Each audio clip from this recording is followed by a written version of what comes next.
fait sur quoi la vidéo cette fois? Attends, je regarde. Oh putain. Vas-y, dis. Sur Dune, mon gars. Sur Dune? Ouais, Dune en mieux. Oh, il est complètement con. Son objectif, c'est vraiment juste de se faire défoncer, en fait. C'est bon, je peux commencer?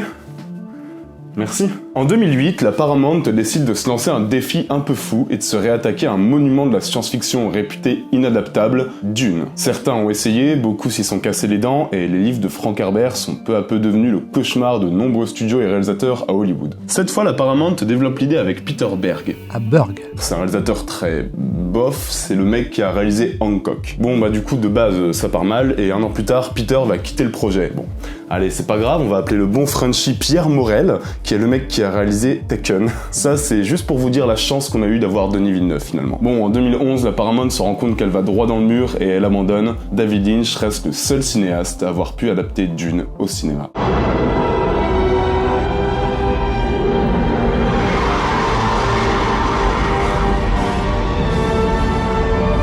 Sauf que l'idée de retourner à Dune, elle fait son bout de chemin à Hollywood, et en 2016, c'est Legendary Pictures qui récupère les droits et va contacter l'ami Denis Villeneuve, qui fait ses premiers pas dans la science-fiction avec Premier Contact et Blade Runner 2049, et qui est extrêmement chaud pour réaliser cette adaptation. En février 2017, c'est officiel, Denis Villeneuve va réaliser Dune, un film en 2 parties, qui vont adapter chacune la moitié du premier bouquin. L'écriture du scénario prendra un peu plus d'1 an, avec un Denis Villeneuve qui cherche à s'éloigner au maximum de la vision de Lynch, pour coller au bouquin au maximum. Le casting se met en place, un casting 5 étoiles mené par les stats montantes Timothée Chalamet et Zendaya, et en mars 2019, le tournage peut commencer.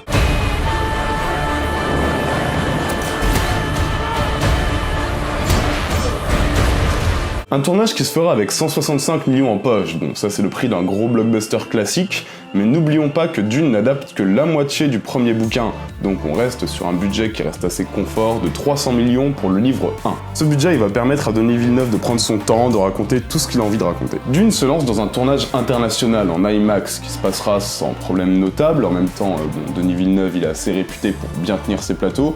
C'est un tournage qui va quand même durer 4 mois. 4 mois qui vont permettre d'annoncer que c'est Hans Zimmer qui sera à la musique, et qui va surtout permettre de mettre en place une énorme machine marketing qui va générer une attente folle, et qui va faire de Dune l'un des événements ciné de l'année 2020 et 2021, notamment grâce à quelques trailers assez dingues.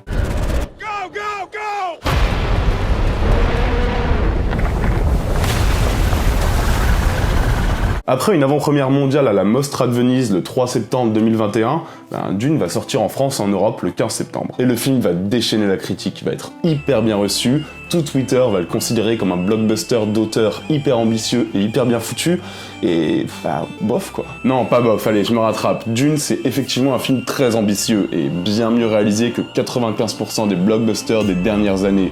Et selon moi, il lui manque quand même pas mal de choses. En fait, la réalisation très froide de Denis Villeneuve va faire de Dune une gigantesque machine bien huilée, un film qui aura pas de problème de rythme, un film qui sera évidemment bien photographié, un film qui aura des effets spéciaux très bien foutus, mais un film qui arrivera jamais vraiment à dépasser le stade de simple divertissement très lisse et même parfois assez neuneux.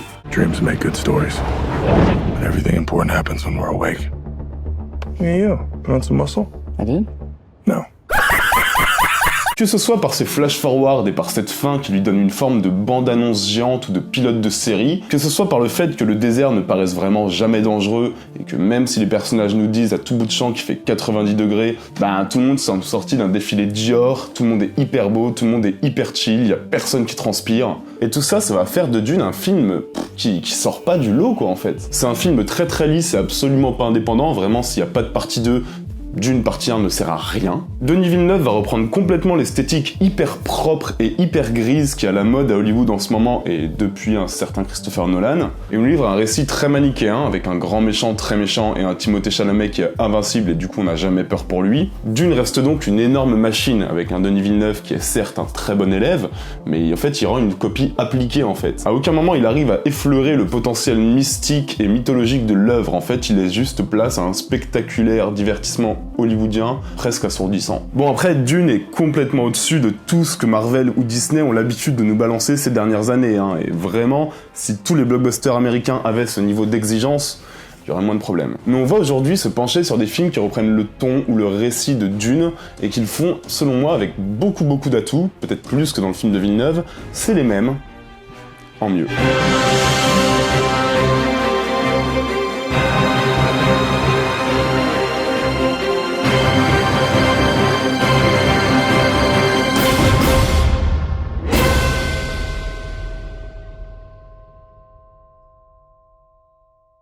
Et c'est un épisode assez spécial, parce que des space opéras meilleurs que Dune de Villeneuve, il y en a. Des films sur l'espace qui sont basés sur la construction d'un univers et sur des complots, des théories politiques, il y en a. Mais ils sont tous ultra connus quoi en fait. Vous voyez, c'est pas très intéressant que je vous parle de Star Trek ou de Star Wars finalement. J'ai plutôt envie de parler de choses un peu différentes. Par exemple, pour Mad Max, j'avais parlé d'un téléfilm, et ici je vais vous parler d'une mini-série, mais qui va complètement séduire tous les fans de Dune. Cette mini-série s'appelle Battlestar Galactica.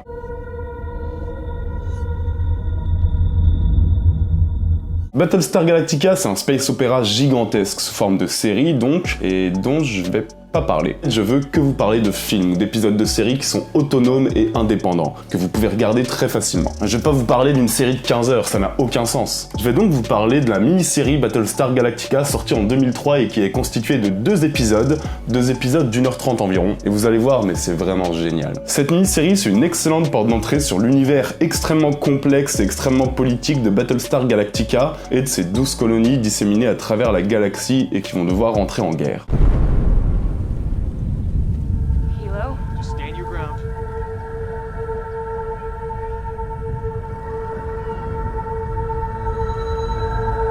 Je vais pas vous spoiler la série, mais sachez qu'au niveau de l'ampleur de l'univers et de l'ambition, on est vraiment pas loin de Dune. Tout est cohérent avec un sens du détail assez dingue dans la description des différentes civilisations, l'ambiance et les enjeux sont très vite posés par ces deux épisodes, et surtout, cette mini-série, elle bénéficie d'un soin assez dingue en termes de mise en scène. Les décors, les lumières, la photographie, les cadres...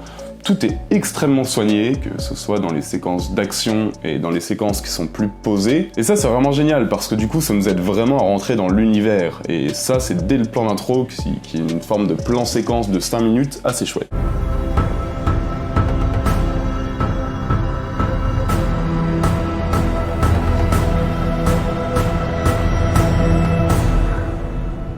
On n'est jamais perdu malgré l'immensité de l'univers qui s'offre à nous, et comme dans le film de Villeneuve, on sent une cohérence absolue dans la direction artistique et dans l'écriture de l'univers, tout en étant, je trouve, bien moins manichéen, bien moins lisse, bien moins propre, et en sachant éviter des séquences bien clichés qu'on retrouvait malheureusement dans le Dune de Villeneuve. Ici, non, on est sur quelque chose de très ambigu, de très noir, de très sombre, de vraiment...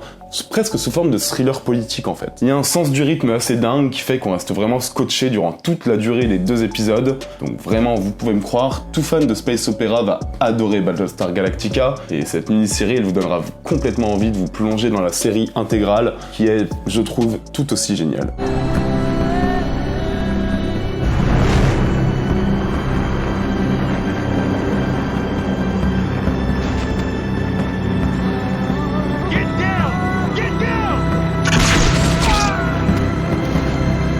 Ok, qu'est-ce qui vous a séduit dans le Dune de Villeneuve? L'ampleur, qui est quand même assez dingue, le casting, 5 étoiles, l'ambition visuelle? Ok, alors maintenant, laissez-moi vous parler d'un autre film Dune. Un film dont les directeurs artistiques sont Moebius et Giger. Un film dont la musique est réalisée par Pink Floyd, Magma et Tangerine Dream. Un film dont le casting est constitué de Salvatore Dali, Orson Welles, Mike Yeager, Alain Delon, Amanda Lear, entre autres. Un film qui adapte complètement tout l'univers de Dune, tout ça réalisé par Alejandro Jodorowsky. Ce film, il n'existe pas. Et pourtant, tous ces talents ont bien bossé ensemble pour réaliser une adaptation de Dune, mais trop ambitieuse, trop folle, le film a dû être abandonné après des années de travail. Jusqu'à ce qu'en 2013, un incroyable documentaire se charge de lui redonner vie. Ce film s'appelle Jodorowsky Dune. Jodorowsky Dune, c'est un des meilleurs documentaires que j'ai pu voir. C'est l'un des films qui déborde le plus d'amour, à la fois pour l'univers de Dune et pour la somme des génies qui se sont fixés comme objectif de l'adapter. Jodorowsky, il avait concentré autour de lui tous les plus grands talents artistiques de son époque, et tous les fans du bouquin doivent absolument voir à quel point la vision de Jodorowsky était hors norme et en avance sur son temps. Et pour ça, le documentaire, qui est largement plus qu'un simple témoignage, vraiment il est extrêmement bien documenté, et il se paye le luxe d'avoir des séquences franchement bluffantes, notamment lorsqu'il recrée en animation le storyboard créé par le réalisateur et Moebius, ce qui nous permet en fait de voir réellement sous nos yeux ce que Jodorowsky avait prévu.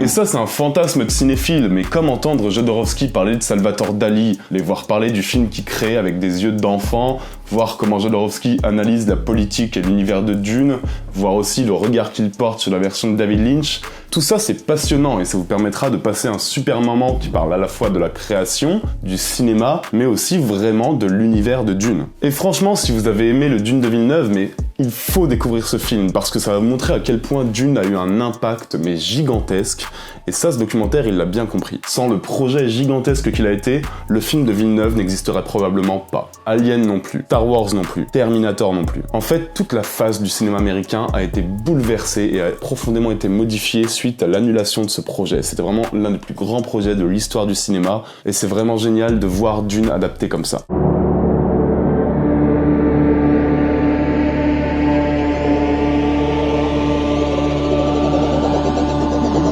On est face à un vrai beau film superbement mis en scène et qui a parfaitement compris ce qu'était Dune. C'est un film qui va nous plonger dans l'ambiance d'Arrakis du premier au dernier plan, dans un voyage guidé par la voix de Jodorowsky lui-même. On est vraiment très loin du simple témoignage, et le dynamisme du montage, la cohérence des anecdotes font de ce film un petit fantasme pour quiconque aime le cinéma, et un film obligatoire pour ceux qui veulent découvrir une autre vision, une vision bien plus folle, bien plus ambitieuse encore que celle qu'a posée Villeneuve sur l'œuvre de Herbert.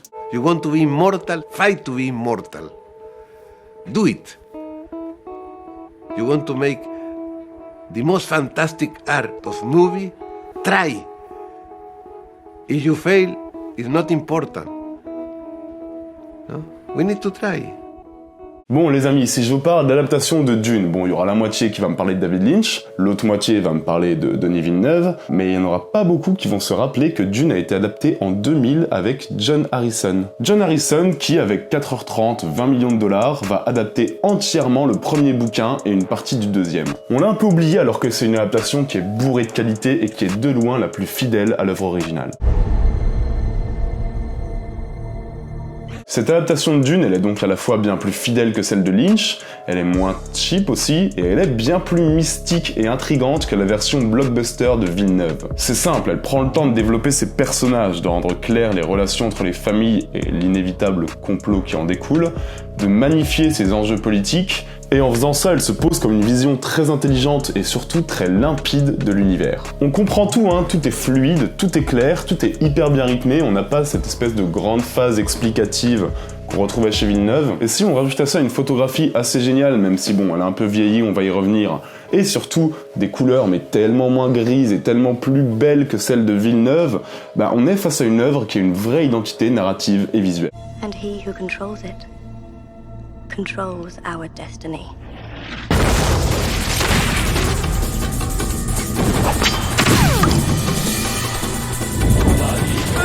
Et ça, c'est quelque chose qui me gênait beaucoup chez Villeneuve, c'est le manque d'identité en fait. Alors ici, non, toute l'esthétique va tendre vers le symbolisme, avec une utilisation des couleurs qui est vraiment réfléchie, et avec des cadres qui, bon, à aucun moment, évidemment, ne vont pouvoir retranscrire le gigantisme tel que Villeneuve le fait, mais c'est pas ça l'idée. C'est évidemment pas les mêmes budgets, ni les mêmes époques, et c'est évidemment pas les mêmes ambitions visuelles, mais ça lui permet d'échapper à un aspect trop lisse et trop parfait, et qui nous plonge dans l'ambiance du premier au dernier plan. Alors après, oui, certains plans, certaines séquences d'action ont bien vieilli, hein, mais ça reste un film qui transpire d'amour pour Dune, et qui cherche vraiment à créer son atmosphère qui lui est propre, jusqu'à un final vraiment réussi.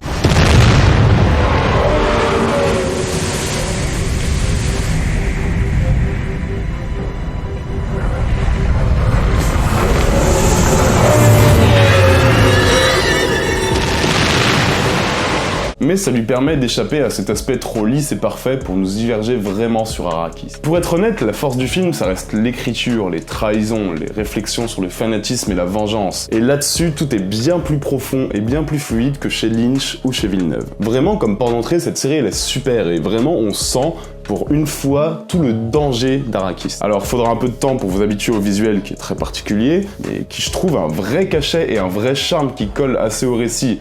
Franchement, pour moi, vous avez de loin la meilleure adaptation de Dune en termes de scénario, d'ampleur politique et de rythme. Donc vraiment, si vous êtes fan de Dune, ne passez pas à côté.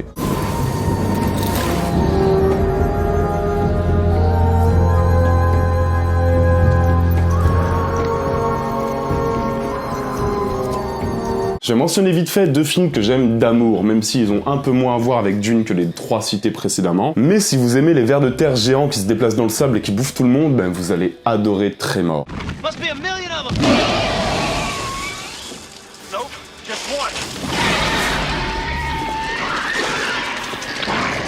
Notamment le premier film qui est juste génial dans son traitement comédie d'aventure horrifique.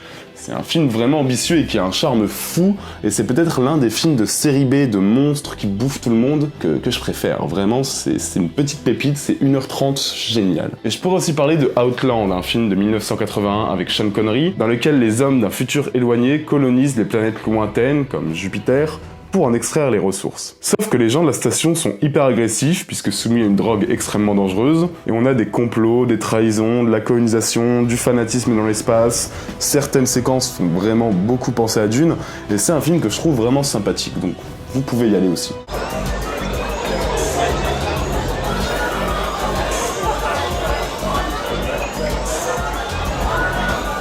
Ok, comme d'habitude, c'est vous qui choisissez le film dont on va parler dans la prochaine vidéo.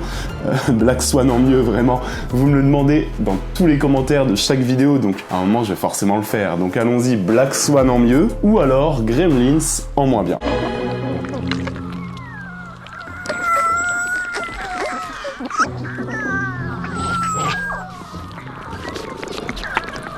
Merci beaucoup à tous pour la force que vous me donnez, ça aide tellement. Continuez à commenter, continuez à vous abonner, ça change tout pour moi vraiment. N'oubliez jamais que vous êtes les meilleurs, on se retrouve très vite. Ciao à tous, bisous.